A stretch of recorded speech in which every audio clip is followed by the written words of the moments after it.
Então, o Sérgio estava falando na questão da união, né? Da oposição. E aí, pô, o Sérgio viveu essa questão do Eurico, Calçada, né? Essa coisa toda, né? Bem a fundo. Tem como você destrinchar um pouco isso? O que aconteceu para as pessoas entenderem a importância da união, das pessoas pensarem no Vasco, em primeiro lugar, fala, Canelas, em primeiro lugar, e não simplesmente nas questões políticas? Não é um fato isolado na história do Vasco. O Vasco ele teve momentos de união, muitas vezes em torno de propósito e muitas vezes união de pessoas.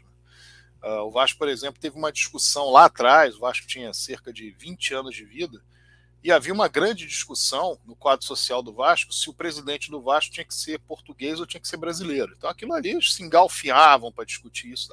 Só que quando o Vasco ia brigar na federação, à época o Vasco estava na segunda divisão do futebol carioca, o Vasco começou na terceira, foi para a segunda, para depois em 1922 ascender à primeira divisão e ser bicampeão 23-24. Mas ali naquele início, o Vasco, no momento em que o Vasco era agredido via federação, eles esqueciam português, brasileiro, ia todo mundo lá brigar pelo Vasco. Houve muitos problemas no Vasco ao longo dos anos com relação às eleições. Houve eleição no Vasco em que você, nos anos 30, até determinado momento, a eleição do Vasco, você tinha a primeira parte da eleição, diferentemente do que foi durante mais de 50 anos, a primeira parte da eleição, quem votava era o Conselho Deliberativo, os conselheiros, mereméros, etc. E depois votavam os sócios. E aí o que aconteceu? Um determinado ano, se não me engano, 31 ou 32, houve uma votação, o conselho deu a vitória para um presidente, os sócios resolveram dar a vitória para outro. Aquilo criou uma confusão, renúncia, etc. Então o Vasco sempre teve problemas de discussão no que diz respeito às pessoas que poderiam assumir, etc. Famílias muito fortes, muito influentes. O Ciro Aranha, para assumir o Vasco, lá no início de 1942, passou por um tempo no Vasco buscando esse espaço, buscando esse caminho, até que as pessoas se convencessem de que ele era a pessoa certa. O Vasco teve brigas de agrupamentos políticos, a velha guarda e a tradição vascaína nos anos 60, mas havia essa ideia de que na hora em que o Vasco está brigando contra terceiros, todo mundo está do lado do Vasco. Esse era o movimento. Aí você tem, a partir dos anos 80, outros tipos de movimento. 80, houve um movimento forte de ex-adversários políticos numa chapa que se chamou União Vascaína, que estava lá o Antônio Soares Calçada, Amadeu Pinto da Rocha, Arthur Sendas, Alberto Pires Ribeiro, Pedro Valente, Olavo Monteiro de Carvalho, inclusive quem organizou aquela chapa foi o Eurico Miranda à época. E ali foi o Alberto Pires Ribeiro presidente, enfim, foi uma grande união. Depois, a união do Calçada com o Eurico, que muita gente hoje não consegue ter a dimensão do que seria aquela união. O Calçada e o Eurico, eles eram de duas chapas absolutamente antagônicas. Absolutamente antagônicas. As pessoas não se toleravam, em grande maioria. E o Calçada ganhou a eleição de São Januário em novembro de 1985 e de uma forma que ninguém entendeu, porque o Eurico Miranda era favoritíssimo para ganhar. E aí 1000 acusações, etc., sem ninguém ir para a justiça, mas 1000 acusações internas, porque isso aqui foi feito de maneira errada, aquilo ali foi feito de maneira errada. Eu cresci ouvindo eu já era adolescente, mas eu entrei no Vasco, quando eu entrei, eu ouvi muito essa história, de que foi uma eleição que, na verdade, o Eurico ganhou e o Calçada levou, porque teria ganho, porque não sei o que, enfim. Mas o que aconteceu? O Calçada já sabia que, da forma como estava, ele tinha feito um triênio muito ruim entre 83 e 85, ele sabia que se o Eurico Miranda não aparecesse ali para ajudar, ele teria mais problemas ainda durante o triênio e provavelmente o Eurico Miranda ganharia outra eleição, a eleição subsequente. Então ele não tinha muita alternativa no sentido de conseguir fazer com que o Vasco vencesse, mas podia ter a vaidade, mas eu sou presidente, eu ganhei a eleição. E o que ele entendeu? Como eu preciso do Eurico Miranda para tocar, não é só para tocar o futebol, não, é para tocar uma série de outras coisas que o Eurico começou a tocar no clube. Eu vou fazer aqui uma junção, fez a junção, o Eurico Miranda virou vice-presidente de futebol com poderes, com muita força no futebol, mandando de fato no futebol, demitia, admitia, etc. E houve ali uma parceria de grande sucesso. Em 1997, um grupo que se constituiu ali entre 1995 e 1996, a data exata 96, mas provavelmente com reuniões já em 95 e tal. Esse grupo foi o MOVE. Ele foi para uma eleição em 97 e foi uma eleição mais dura. O Jorge Salgado era do MOVE e o Eurico Calçada era uma situação na época. E aí houve uma vitória, mas percebeu-se que esse grupo é um grupo político que crescia no Vasco, que era um grupo político que teve muito voto na eleição.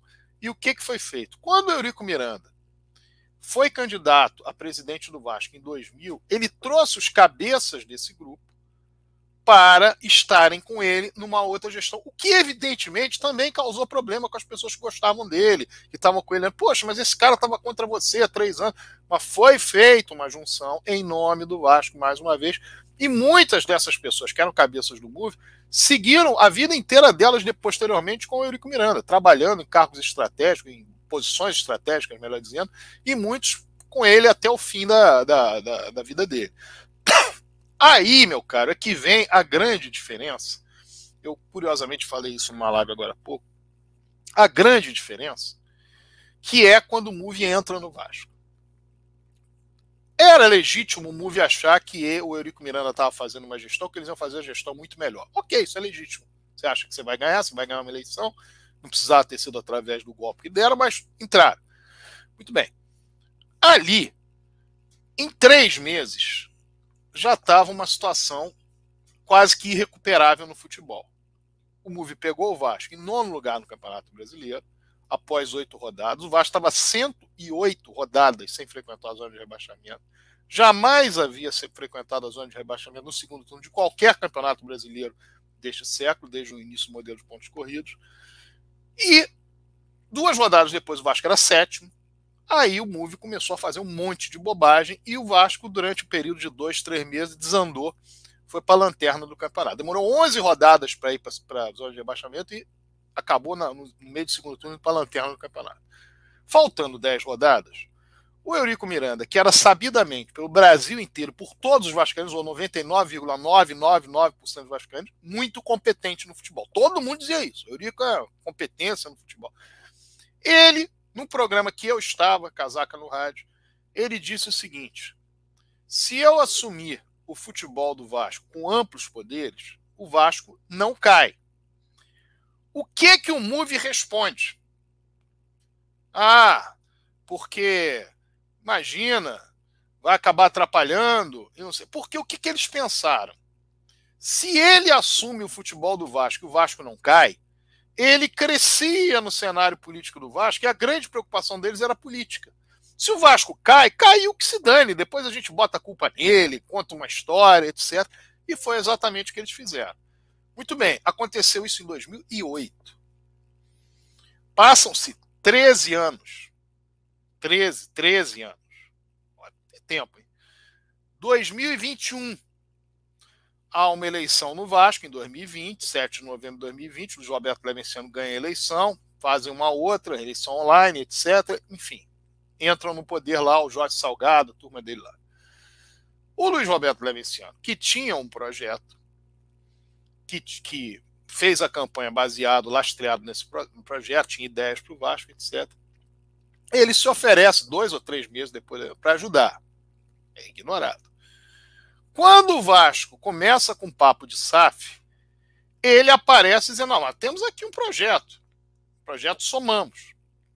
O Adriano Mendes, que é o vice-presidente de finanças, se não me engano, ou era o vice-presidente de finanças dessa gestão, vai à casa dele, ele apresenta o projeto: olha, aqui o Vasco tem solução, o Vasco pode captar assim, o Vasco pode fazer assim, o Vasco pode fazer... O que a direção do Vasco faz? O que ela pensa? Lembra daquilo que eu acabei de falar de 2000? O que ela pensa? Pô, mas peraí, a gente vai trazer o Luiz Roberto Levenciano, vai que ele dá um jeito nisso. Vai que ele consegue essa captação de recursos que a gente não está conseguindo. Como é que vai ser o nosso futuro político aqui no clube? Ele vai tomar conta desse cenário. Então, vende o clube. Então, a forma como o MOVE pensa não é a forma histórica que o Vasco pensa como clube. Eu citei o Eurico, eu citei o Calçada, citei a União Vascaína, citei a briga dos anos 20, citei a questão dos anos 30, citei Ciro Aranha, velha guarda com tradição vascaína. Não é a tradição do Vasco. O MOVE faz isso. a grande questão é aquilo que eles pensam politicamente.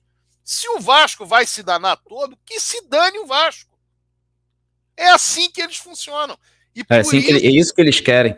E por isso que as coisas no Vasco não andam com eles. Porque muitas vezes fica muita gente pelo caminho que pode ajudar, e eles não querem, porque não, mas politicamente aqui você não me interessa. E as coisas não andam. Por isso que eu te fiz exatamente essa pergunta, Sérgio, porque eu sabia que você, dessa volta, ia chegar nisso. Porque para as pessoas entenderem qual é o real problema do Vasco hoje.